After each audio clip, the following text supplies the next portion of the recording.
Welcome, guys, to another episode of Growing Through It, where you come to grow, heal, and get motivated one conversation at a time. I'm your host, Ryan Rosary, and today I have a friend from high school who I reconnected with, Shamira Mauthoor. Yes.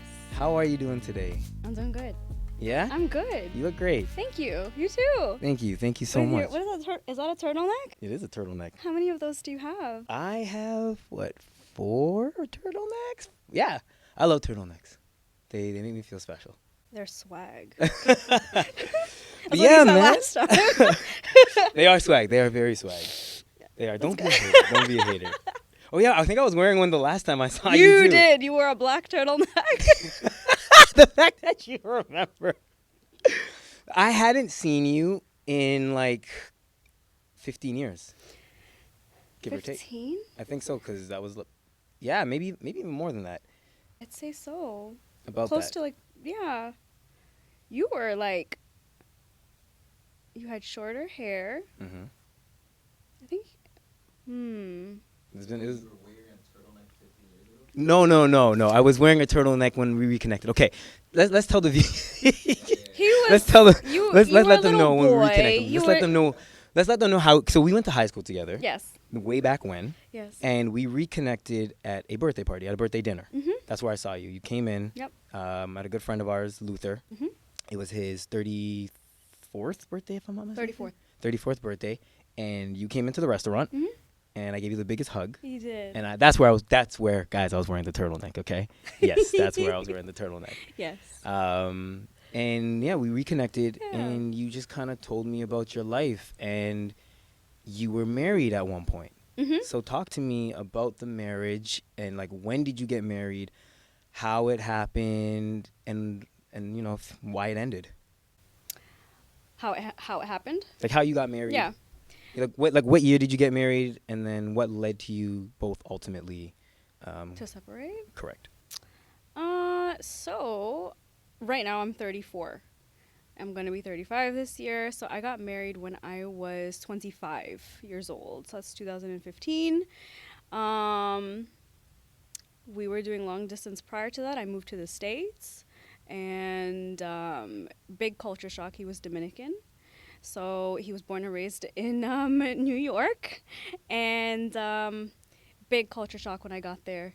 And, being long distance and getting to know each other, visiting and all that stuff, he had proposed the idea of wanting to marry me. Like, I was his first wife. He was my first love, my first everything. Mm-hmm. And so I thought, this could work. I can do it. It's going to be fine. And so I moved there. I made a lot of sacrifices. I gave up a career in catering. I left everything and everyone behind, and I moved. And while I was living out my 20s with this person, I was realizing who I was in the process, and I was changing, I was growing, I was going in all sorts of directions, figuring things out, and he didn't support a lot of the things that I wanted to do or try out, or he was trying to turn me into a housewife very quickly. And I didn't mind being a wife, but at the same time, I was living out in my 20s, and I was still figuring things out. I was still immature. So having that happen, we butt heads a lot. Mm-hmm. The culture of me having, I lost my identity being over there because I am. What do you mean? You're like your identity? What do you mean by that? My identity, my culture, who I am as a whole person. I was surrounded by Dominicans, so they were like, you need to learn how to cook Dominican food. You need to learn how to dance the bachata and salsa and all this stuff. And you have to learn how to take care of a Dominican man and all this stuff. And I was just like, but what about me? What about my language? What about my culture? Like, who I am? Like, it's such a big part of me and what makes me... What is your culture for those I'm listening? Mauritian. I am Mauritian. I'm South African, Indian, Malaysian. Yeah. Okay. So, and on top of that, I am a Muslim at the same time. So... there wasn't any of that. It was non-existent. So it's just I got lost, and I was just like, where do I fit in this? And so in the process of that, trying to get pregnant later on, we were married for 4.5 years. We tried for 2 years, And the last 2 years of our marriage, I tried to get pregnant. There was nothing, Mm. like not even a oopsie.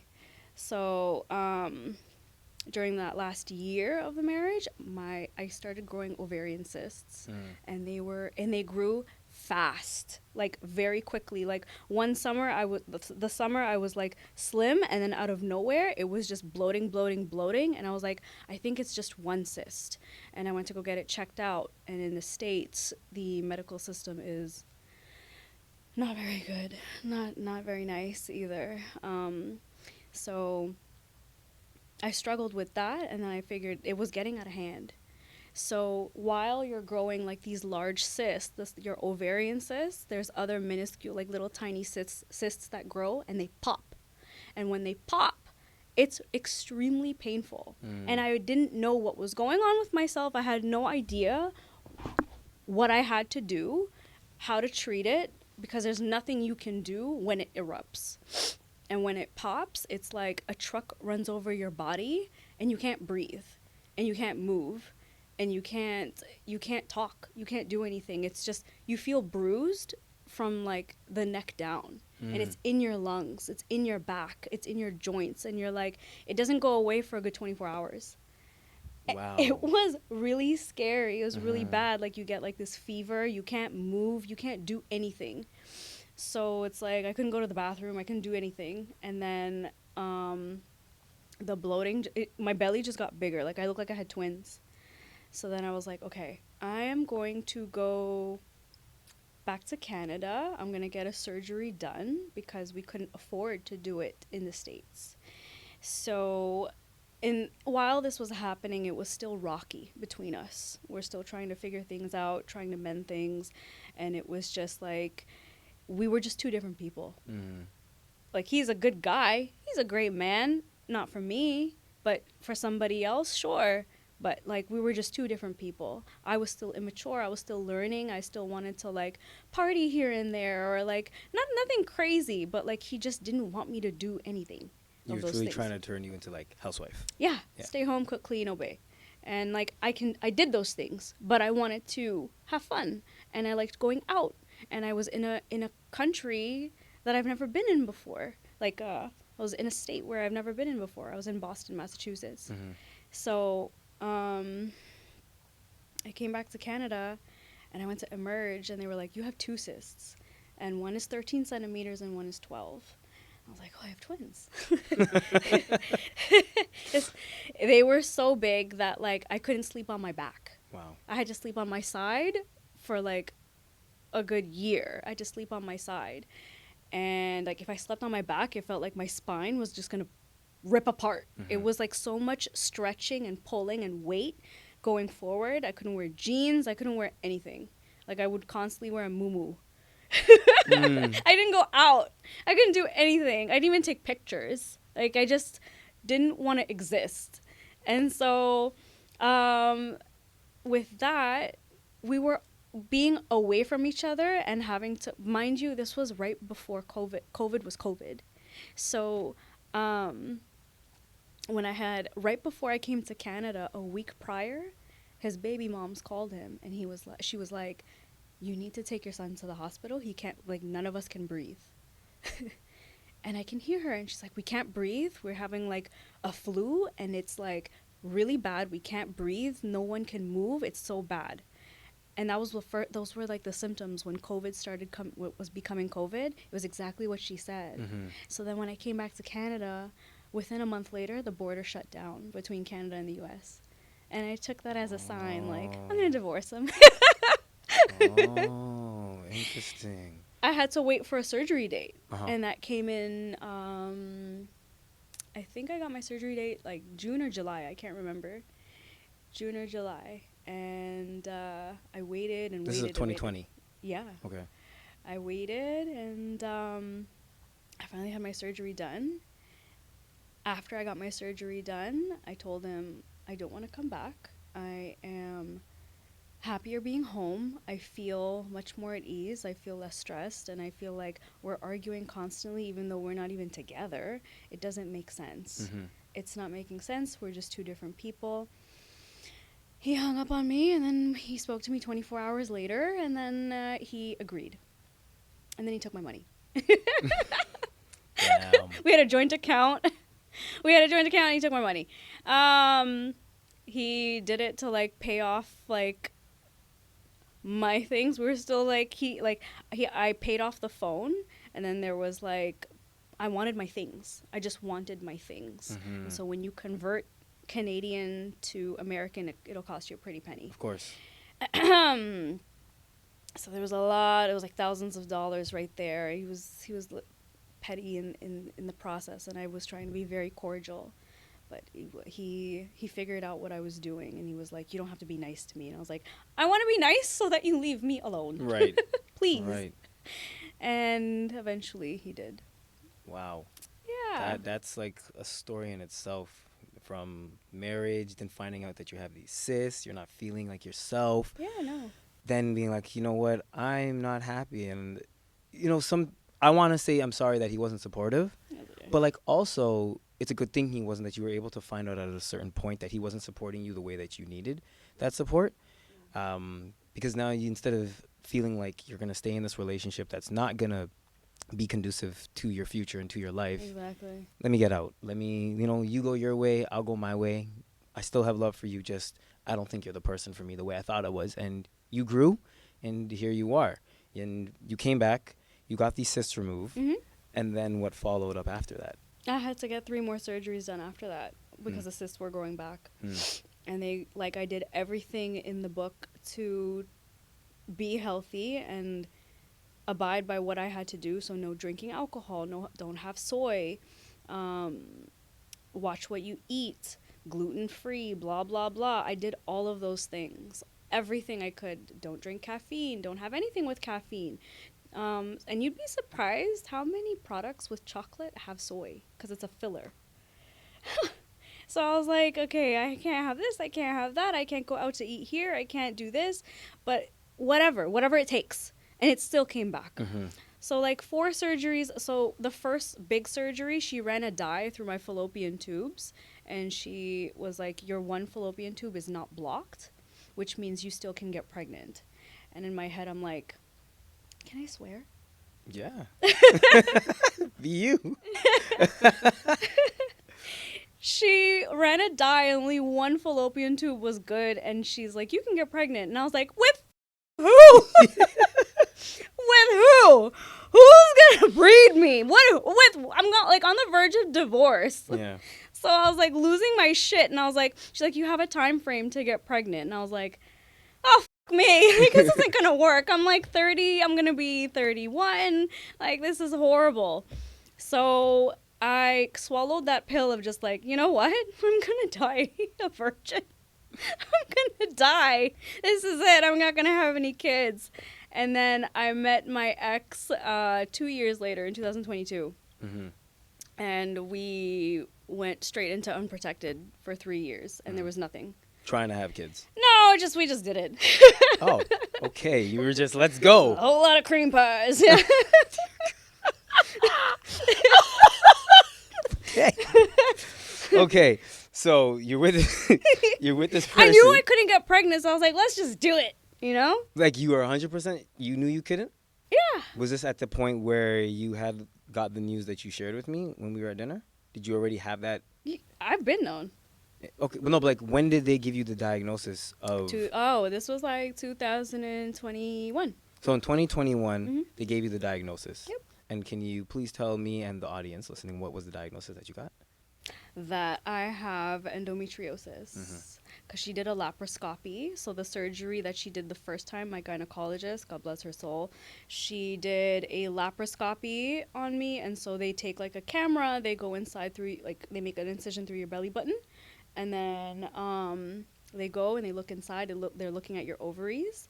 And what endometriosis looks like, you have ovaries. Mm-hmm. You have ovaries, and there's little black patches everywhere. They look like sesame seeds. Okay. And they just grow everywhere, and that's what causes pain.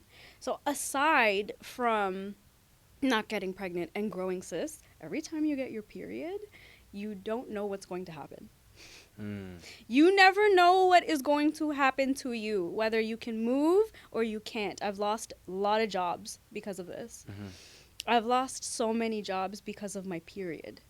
Because I was a chef for 13 years and it's a male dominated field. They tell you, man up, we need to work, we need to go. And I'm there on the floor like, I can't move because these cramps are not normal. They're not cramps. There's like you feel like there's a chainsaw going through you and you're like, I can't pee, I can't poo, I can't eat, I can't sleep, you can't do anything. You're so fatigued through the pain. It's like, you can't do anything about it. You just can't.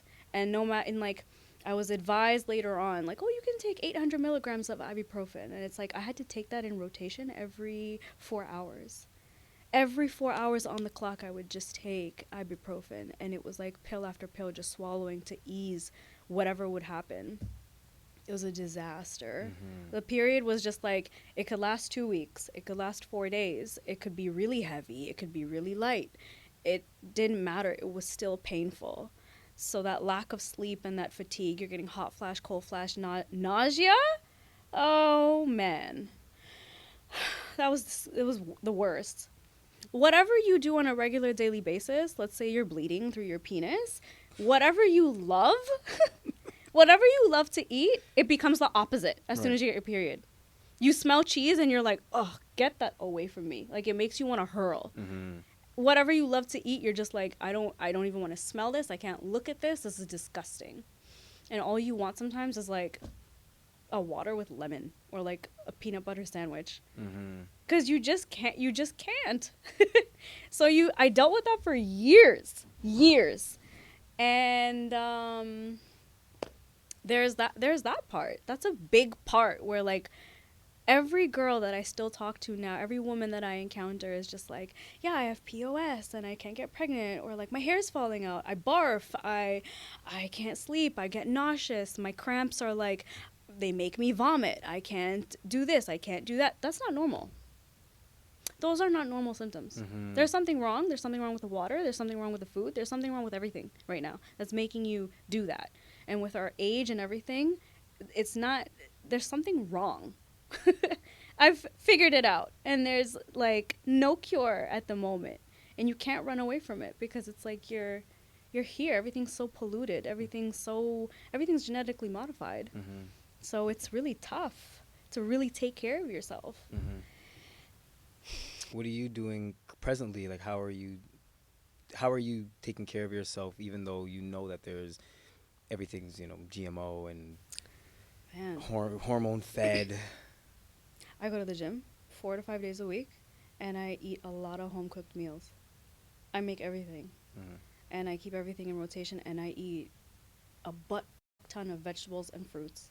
Like a lot. A lot of fruits, a lot of vegetables. I buy what's in season.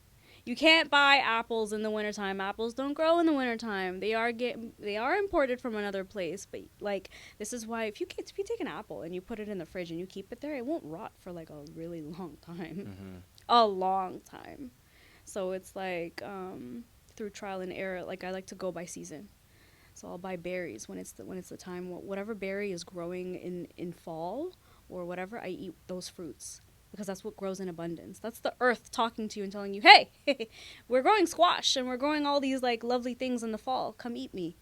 And I don't really buy anything outside of that until the season changes. How did you learn the things that grow in which season? And like do you have a website do you go to? I'm a chef, buddy. Saying that chef background coming in handy. 1000%. You learn about these things. So like I had to read up on it. And yes, you can look it up. You can actually, it's the simplicity of looking up what grows in the fall, what vegetables and fruits grow in the wintertime. You can easily look this up and make sure you put like Canada or like where you're from, because everything's imported, right? Yeah. But there are certain things that are grown in our country that are here, organic. I don't know. Nothing's organic now, but like, I try and keep it that way. I'm not like a modern day lesbian or anything. I just try my best to like, I just,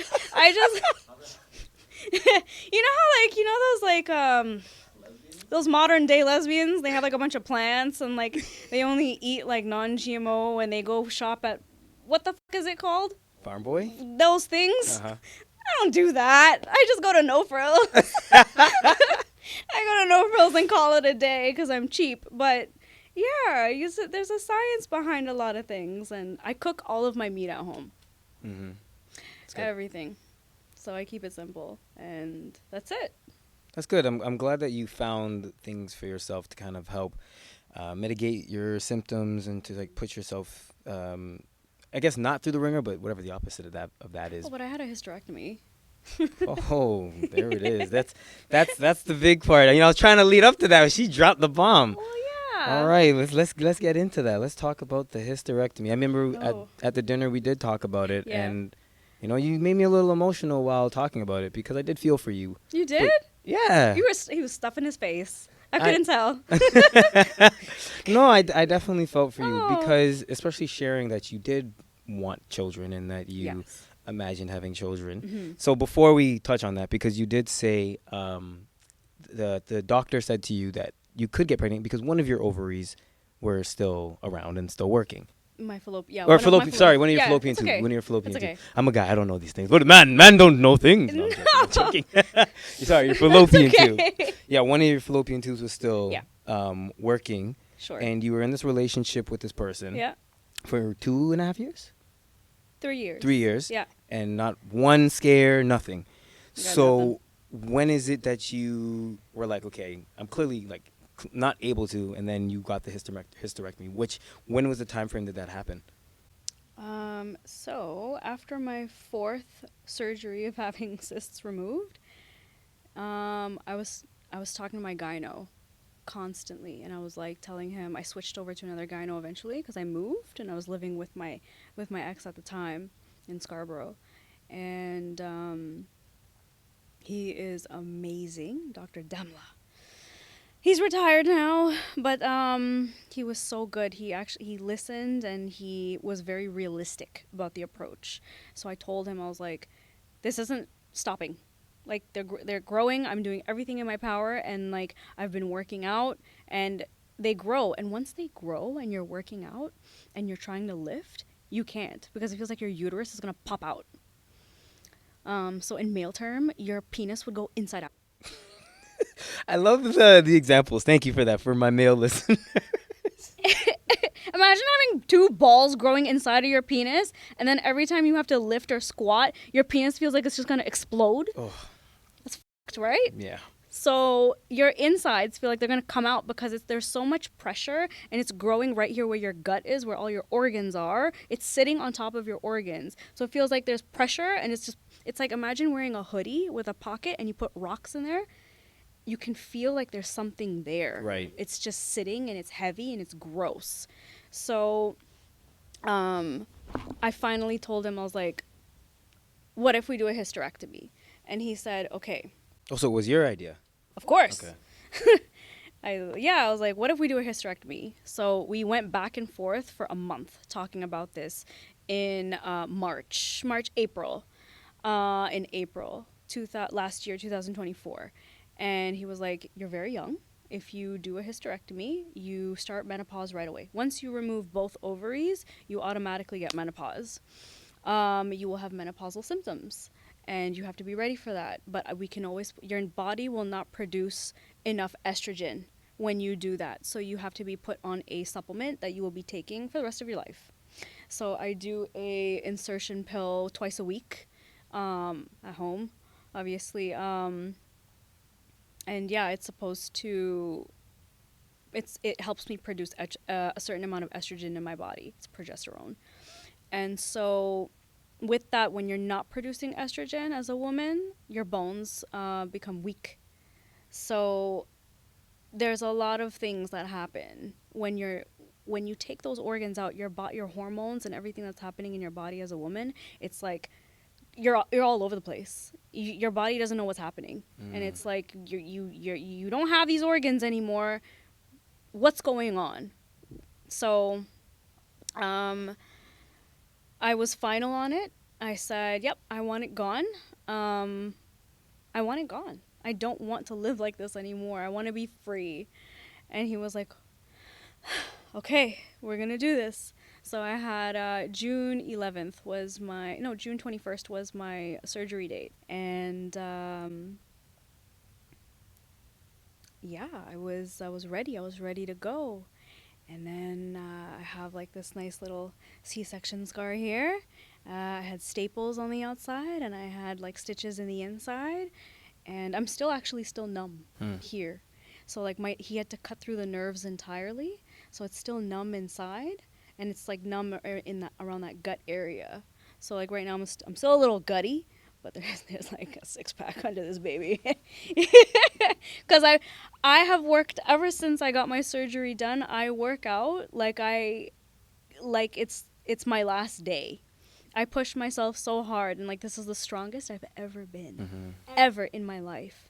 So I could squat you, but like I believe you. no. So having the hysterectomy afterwards, I was healing really well, and No, you were with your ex at the yes, time after. Okay, yeah, so how did he handle that? How did he that? wasn't there. He took a vacation.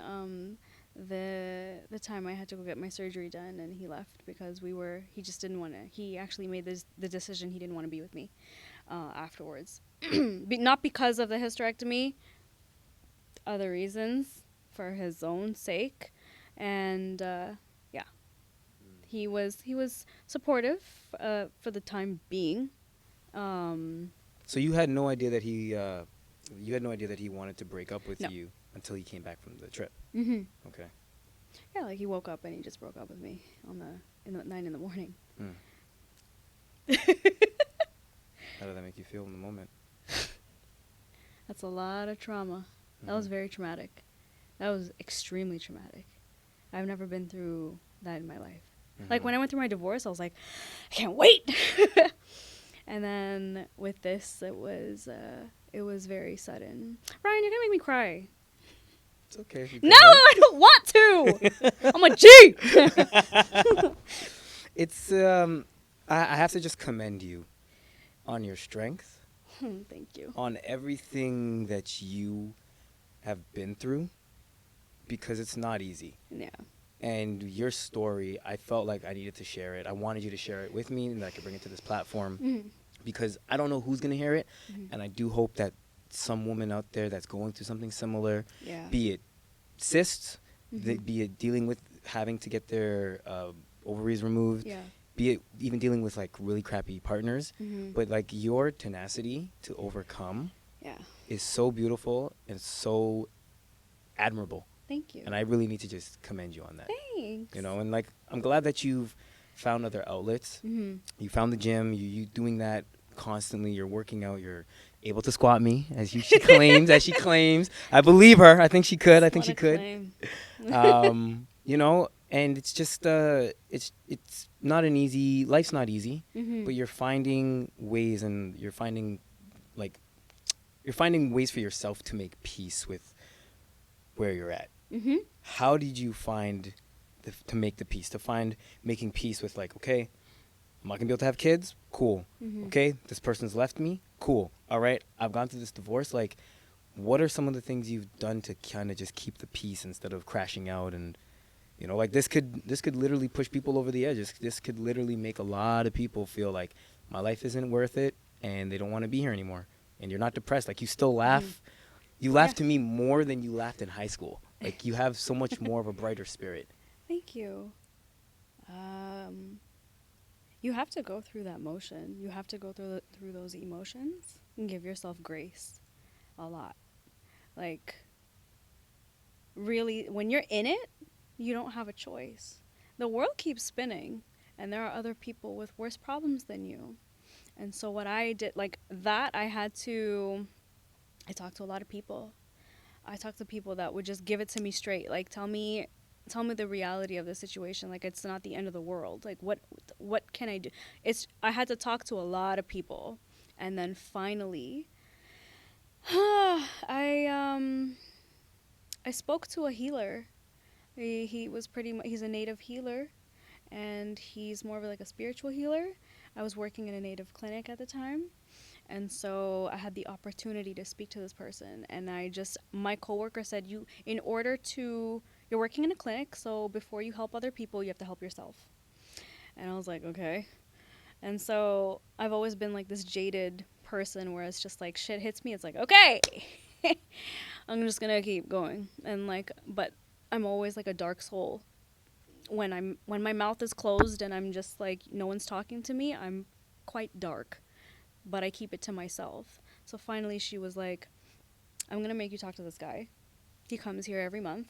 Take the opportunity to speak to him. I spoke to him about 3 things, and I didn't know I was going to speak to this person about. I've never spoke to a therapist. I've never done any of that stuff. So I was like, I'm sitting here with him, and I'm like, I don't know what to tell you. And he's like, tell me anything you want. And I was like, I don't know what to tell you. And he was like, how's everything at home? And I was like, I live with my parents. I'm 34. I hate everything. And he was like, why? And then, that I spoke about the breakup. I talked about my mom. And then I talked about how I couldn't have kids, or how I felt that I was less of a woman because I couldn't have children. And he said to me, he said, take your body now as if it is on a vacation. You can do whatever you want. You can do whatever you want. Think about that. Think about what I'm really telling you. You can do whatever you want. You can go anywhere. You don't have to wake up when a baby's crying. You don't have to take care of anybody else but yourself. You actually come first. This is your body right now, right here. Do what you want. You're on vacation. And I was like, oh shit, I am. I guess. Like, I wanted 4 kids. Like, I love babies and I love kids. I love them. And so I was just like, but it's okay. And he was like, of course it's okay. Your family members can have kids. People around you can have children. There's so many other things that you can do, and it's perfectly fine, but don't ever disrespect yourself as a woman. And I was like, oh. And it doesn't kick in right there and then that you take that advice. You soak it in later. And when it applies later when certain emotions start to come about, or like you see somebody pushing a stroller and you're like, it's okay. It's all right. I can sprint. You know what I mean? Like, I'm not saying I'm better than her, but like there's things that there's a brighter side to so many things that I can do with myself, that like when I do go to the gym, it's me versus me, and I can really push myself this time. Because at first I was like, I just want to lose weight. And then after that, it was, I just want to be toned. And now it's like, I want to be able to lift 150 with that machine. I want to be like, I'm training somebody. Like, like everything is just snowballing with this stuff, and it's like it's protected me being that way, and that's why it's just like I'm chasing the right dopamine from my system, and that's why it's like I am on a vacation. I like Cool. that. That's really, really good advice. Perspective. Yeah, I've never thought about it like that before. Exactly. That's such a great way to, I guess, reframe things, because it's true. Yeah, like, you it's true. don't have, first off, you don't have somebody's dusty son to worry about. You don't have your own kid crying. Like, you kind of get to do whatever you want. Yeah. And I like guess. there's beauty in both things, of Everything, course, right? yeah. There's beauty in having someone's dusty son in your life. You know what I mean? Yeah. There's beauty having the kid. Sometimes the dusty ones, they're okay. Would you ever consider adopting? Yes, I would, if the money is right. Anything, surrogacy, anything, I would take it. Like I've actually, she doesn't. I don't know if she thinks I'm joking, but like, I'm not joking. I asked my brother's girlfriend, like, you guys should have a baby. Just make one and I'll take it. Like, we'll send you postcards. We'll be on the beach and I'll send you a picture with us on the beach. Like I'm being so for real. Mm-hmm. Like, please have a baby. Mm-hmm. Please, like, you're together. Please give me your child. I will take care of it. And mm-hmm. I know they don't want one, which is the sad part. And I'm just like, you're wasting it. Mm-hmm. But it's okay. It's all right. I have a niece. She's big now, so that's what happens. That's what happens. Even if you had your own, they eventually would get big, and they would never be home. They forget about you. They do, but we come back around. Yeah, I guess. Do you find like, since we're big and grown, do you feel like now you're kind of paying more attention to your parents? I do pay attention to my parents. Yes. Yeah, Yeah. definitely.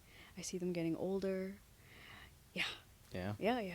They're getting So, older. it would be the same thing. The cycle always repeats. So eventually they go and they're doing their own thing, and you kind of got to let them do it, so you got to let your niece do her thing.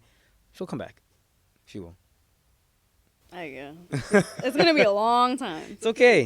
In the meantime, take yourself on those multiple vacations. Of course. There you go. Every day is a vacation. You know what I'm saying? I sleep in. I love that for you. I get to sleep. I get to eat. I get to do a lot of things with myself. That was another thing I did too. I learned how to be with myself after this breakup. I had to recalibrate myself, and I had to learn about myself all over again. And I tried to date a little bit, and I realized what I like and what I don't like, and what I will tolerate and what I don't want to tolerate. And yeah, like it's really important. Like, because as I grow to love myself more, I'm just like, I want somebody that does that too for themselves. I want somebody somewhat not identical, but someone just like me. And it's whether it's realistic or unrealistic to go about it, but it's like I do want someone that's very similar to me because it makes things very easy, and I love myself. So I want somebody that's like me, that loves themselves too, but we have that similarity in other attributes. I think it makes sense in that way to me. I like that for you, man. I'm so happy, and like just listening to you talk, I can really see you've done the work on yourself. Trying, yeah, And I mean, it's a journey. I was gonna say it doesn't ever stop, but no, it doesn't. You're pushing through, day by day. Yeah. Like I'm getting through it. I think the one part is like I'm scared to be vulnerable. Vulnerable in what sense? In a relationship. Oh, why? Because of what my ex did to me.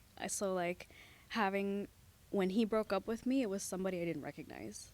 This person, like, let me paint you the picture. I still had like stitches in my stomach, and it was August 1st, and my birthday's August 10th. I woke up August 1st. It was a Thursday. It was a beautiful sunny morning. It was 9 a.m. He woke up. He went to go brush his teeth. He came back. He sat on the edge of the bed. He looked at the wall. I tried to pull him back in bed. He pulled away. He said, "I don't see a future with you. I don't see this relationship going anywhere. I'll give you a couple days to figure it out." And he got up and left. He left the house. I was living with him. And I had like eye boogers in my eyes still. I didn't even like wake up properly yet. I clutched the sheets and I was like, what just happened? What was that? And I woke up, and then I put myself together somewhat, and I went to Walmart and grabbed bins, and I started packing. In Walmart I broke down on the phone with my brother. Actually, I was in the aisle and I just like broke down, and I was shaking, and I didn't know what to do. I've never been through that. I've never felt whatever I felt right there and then. I have never in my life felt like that. In Walmart, in an aisle, crying to my brother.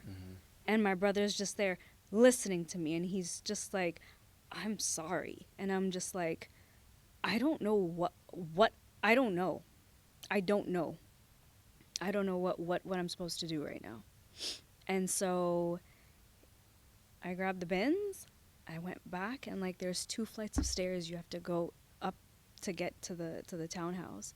And I'm carrying my bins, and my stomach's hurting, and I'm sweating. And he saw me. He came back. He went to go grab a coffee. He came. He looked at me. He grabbed his laptop and sat down on the couch.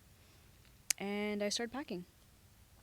And I could have been one of those girls that like broke his shit, took his things, popped his tires. I could have done so many things. But like to retaliate like that, I can't. I didn't even do anything to my ex-husband. He took money from me. And then this guy did what he did. It's like, it's scarring. It's very, very, very scarring. And so someone that you think you've known for 3 years turns into somebody that you don't know out of the blue. You've never heard this tone come out of this person. You've never heard them speak to you that way or look at you in that fashion. It's scary to be with to get with somebody, and it's like I've spoken to like over 10 guys. Spoke, and they don't even go past 2 weeks. Like, they get so bored. The talking stage is just so boring to them that if you don't put out, they're gone. They're out. And it's like, I can't be vulnerable with these guys. Even if you're trying to find like a solid connection with somebody, it's impossible nowadays. It's impossible. So how am I supposed to be vulnerable and let myself fully go? And I want a friend at the same time. I want this person to be my best friend. I want to kick it with that person. I want to be able to do everything with that person. Mm-hmm.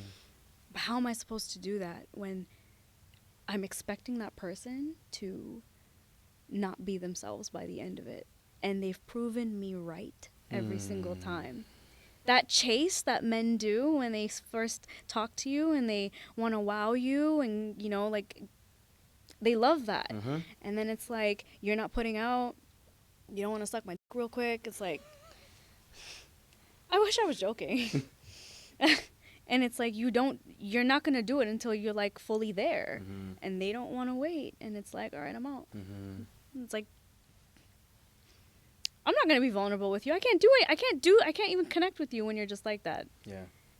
So it's scary. It's scary for me to like unfold myself like that and allow that person to come into my space like that. Yeah. It's real. Yeah. I had a conversation with a friend of mine the other day. And she literally was saying like, yeah, man, like, because we've talked for maybe the last like 2 years, and we were talking about like relationships and stuff throughout the time her and I've always interacted with each other. And she was saying something about you, Ryan, I've learned based off of your conversations. You enjoy the chase. You used to enjoy the chase. And I'm like, oh, that's so real. And it's true. It's like, ooh, a new person. Yeah. Who are we going to connect? And then you do connect, and you're kind of like, eh. But like you said, you need to find that person that you actually like to be around and that you can turn into your best friend. Yeah. I think that's the way to go. Like, that's literally the way to go. It's become friends with the person. I think people 100%. Fall in love with the idea of what the person is. And when when that person doesn't meet every single requirement, you're like, oh, wait, you do this, but you have all these other things, but you don't do this? Oh, no, I don't want it. Yeah. You know? They paint such a pretty picture at first, and then it's kind of like a letdown after the fact. And it's like, I'm consistent from the beginning to the end. 'Cause I'm a lover girl. I am a lover girl. And I tell the guy right off the bat, I fall in love easy. Don't break my heart. And I get attached. If I'm a very emotional person. Like, if the sex is really good, I'm coming back. I'm gonna come back, but I don't want you to have sex with other girls. I want you to have sex with me. And it's like, it never turns out that way. You're a very, very strong person. Like, this has been a journey. I want to touch back on when you were saying when he broke up with you and you had to carry those bins by yourself. You just got these stitches. Like, he didn't help you, nothing. You're sitting here feeling less of a woman. He's not helping you. You're feeling like ugly. You feel gross. You can't trust. Did you ever feel like you could and would love again? No. I actually spoke with the healer. I said to the healer, my exact words were, who's going to love me? And that's what I said. Like, who's going... I didn't need an answer. It was just like, who's going to love me? And he didn't even, like, entertain the question. He was like, you have you right now. You. It's all about you. You gotta love you. He didn't even say that. He was like, you just have you. There's a certain way they speak to you and how they word things. They don't make it so obvious. It's like they make the focal point. It's about you. This is all you. This is your platform. We're going to talk about you. And we're going to fix you. We're going to heal you. We're going to try to. But this is what it is. Yeah. Yeah. I'm glad that you had that person in your corner to help you out. and just like assist. It works in mysterious ways, man. It Yeah. was really, yeah. Now, one of the things that I'm aware of, because I've done research on endometriosis and like getting your ovaries, fallopian tubes removed, menopause. Yeah. Menopause now gets basically activated in your body. Mm-hmm. And menopause doesn't generally happen in the female body until, like, if I'm not mistaken, mid to late 50s. If that, sometimes late 40s, mid 40s. Right. Everyone's different. Yeah. Yeah. So you got hit with that. Mm-hmm. So a woman in her 30s Yeah. dealing with menopause from Yeah. hot flash. And here's the thing. A lot of men are not actually aware of what menopause is. So Right. please, a little breakdown of like what it is and what your symptoms have been. Okay, my symptoms as of right now, because I'm still young, my hormones are like all over the place. So it's like every month when my body thinks it's supposed to get a cycle. And so like I'll get a little emotional sometimes, but like one of the main things I experienced was like I didn't have an appetite for something for like months. Like I would be hungry, but I was like, I don't know what I want. I don't know what I want. Like you could put a bowl of ice cream in front of me and I'll just be like, okay, I guess I'll eat this. But like I didn't have like an appetite for something. I didn't know what I wanted. I didn't have a craving, nothing. And so there was that. And then it was like, I do get like some hot flashes. It comes quickly and it leaves quickly. I'm not really cold anymore. Mm-hmm. I don't get cold or anything like that. Right now, again, I'm like, I take vitamins. I take care of myself. I work out. I'm very health conscious for myself because it makes me feel good. I don't drink. I smoke rarely, like marijuana. I don't smoke cigarettes.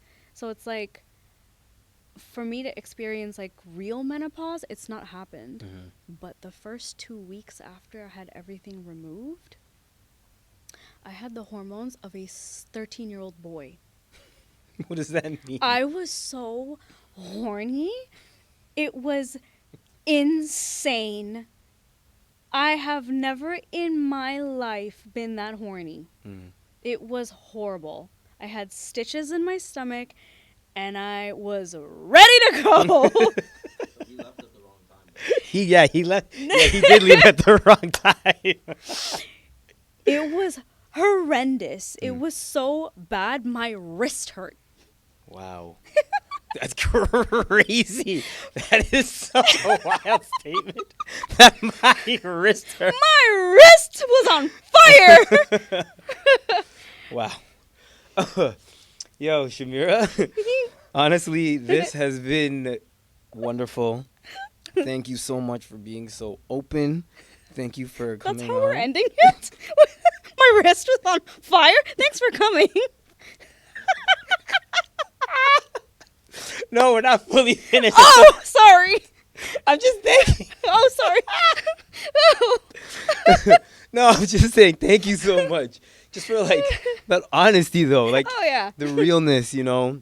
I feel like sometimes people come on to platforms and they try to Yeah. be like prim and proper. And that was why I really wanted to get you on because you 'Cause still I'm are the not. same chick from high school. Yo, listen, y'all, let me tell you something, okay? This girl, she's being very tame. She has a potty mouth, okay? I love this girl to death. I'm a lady. Yeah, she's a lady. But Such a she's lady. still the same beautiful, amazing, kind, humorous human being I knew back in high school. Thank you. And I just want to thank you so much for coming on and being so open, so vulnerable.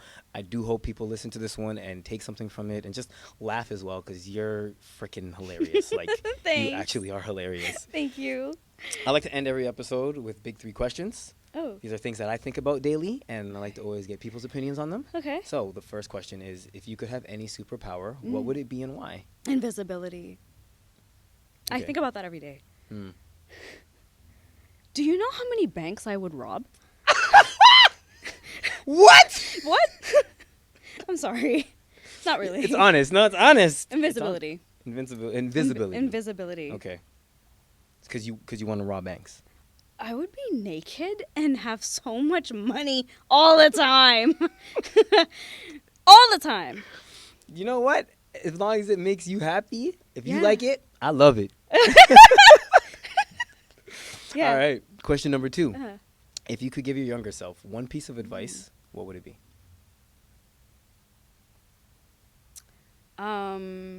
Push yourself. Push yourself. Push yourself. I always think about this, and I'm like, if I could go back to any age that I wanted to restart my life, it would be 15 years old. 15 was when I gave up in high school. I was like, I hate everything about high school. I hate my teachers. I hate the work. I hate everything. I don't know what I want to do. And it's like, if I pushed myself, if I applied myself a little much more harder, I would have gotten far. Okay. And I could have been something so much better today. Are you happy with how your life turned out so far? Like, with aside from surgeries. Okay, yeah. And removal. Am I happy? Are you happy? In general? Yeah. Yeah. You don't seem sure. There's days when I'm like, I'm okay. And then there's days where I'm just like, damn. Damn it. That's fair. Yeah. But not to the degree where like I pull myself down and I'm like, I'm an adult now. So it's like, okay, figure it out. Start making moves. You got this. Let's go. I don't give my chance. I don't give myself that chance to fail anymore. Like you're not 16. You're not 20. Like figure it out. Keep going. I love that. Okay. Yeah. And final question. What is one goal that you would like to accomplish within the next 6 months? Within the next 6 months? When you ask me that, I'm thinking about like my body. I want to be ripped. Like I want to be able to like power lift. Oh, sick. Yeah.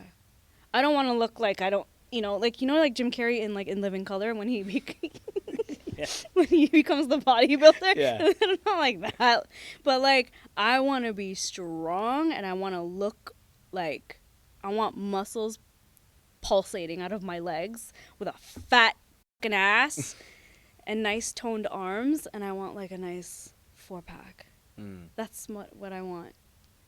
Okay. Will that happen in 6 months? I don't know, but I'm willing to find out and But see you're what working happens. towards it. Of course, every day. I love it. Yeah. I love that. Yeah. Shamira, plug yourself. If you want me to post up your social media, please go ahead, plug yourself. Let people know where they can find you. Or if you don't care, then, whatever. I don't care. Okay, well, she doesn't care. I had a feeling she wasn't going to care. She's like so off the grid. I'm not. I have one post on my Instagram. Do you actually? I have one post, right? I've never noticed that. I'm always watching your story, that's why. I have one post on my Instagram. It's me brushing my teeth. And my brother is the only person that commented under my photo, and he said, "What a joke." That's kind of funny. It is funny, but he's a dick. But like, I'm not a social media person. I'm not like I don't like to show off. I don't like attention. You don't like attention. Yeah. Yeah. But for you today, I will help you do this, and I know you wanted to hear me out, and here we are. I don't mind this. And this is great. This has been awesome. Thank you so much. Thank you. Shamira, I really do appreciate you coming in. Thanks. From high school to here we are now as grown-ass adults. It's crazy. But wait, I want to tell you something. What do you want to tell me? You're such a beautiful man now. You're such a man. Do you have any embarrassing stories? Of him? So far, Oh, the 15 years ago, like, finish the podcast off that way. Because we don't know anything about him, like, pre-5 years ago. Pre-COVID, he doesn't exist. it's true. So give us a little bit of I don't know if you have anything like... Is he an ugly little kid, do you say? He's beautiful now? You weren't ugly. You did have your snaggle tooths. Uh-huh. Right? You got that. Your pearly whites look great. Definitely. Okay. But I remember this one time in French class. One time. You were extremely religious at some point when you were like 14. Yeah. And he would come in with a white collared shirt, like he just came from church. And I got really mad one day in French class. I was like, Jesus Christ! He was like, don't ever say the name of my Lord and Savior. Don't ever say the name of my Lord and Savior. And I was like, shut up! That's not really embarrassing. I just remember, like, you were so You were kind of grumpy. You were a grumpy religious person. Really? You're like grumpy. Interesting. When I saw you like that, you didn't smile. You weren't laughing as much. You didn't talk to much people at the time. I was like shy, bro. I was trying to figure my life out. I was trying to figure out what I wanted to do. I could see that, and I was just like, "You're ugly." No, I didn't think you were ugly. I was just like, okay. Yeah, I was immature, so I was like, this guy. We all were immature, and like we were trying to figure ourselves out, and we only knew what we knew. Yeah. You know, we only knew what our parents taught us, or like what we were fed. We didn't really think for ourselves. Yeah. And it was also like pre-social media too. Everything. You know, like we are the era that YouTube was a thing. So, Yeah. you know. But thank you for your remarks and sentiments. That's so kind of you to say. I No, appreciate you've that. grown to be such a lovely man now. Like it's joyous to be around you, and it's nice to hear you talk, and it's nice to hear what you have to say, and it's like you're growing and you're doing all these things and you have all these projects going on. It's like I'm so proud of you. Thanks, Mom. Thanks. Nah, I really appreciate it. Right? Thank you so much. Yeah, Guys, no problem. as always, thank you so much. I'm actually a little touched. I'm a little touched. That's the point, I'm you a little loser. touched. Guys, as always, thank you again so much for tuning in. You know, like I always say, the only way to grow through it is to go through it.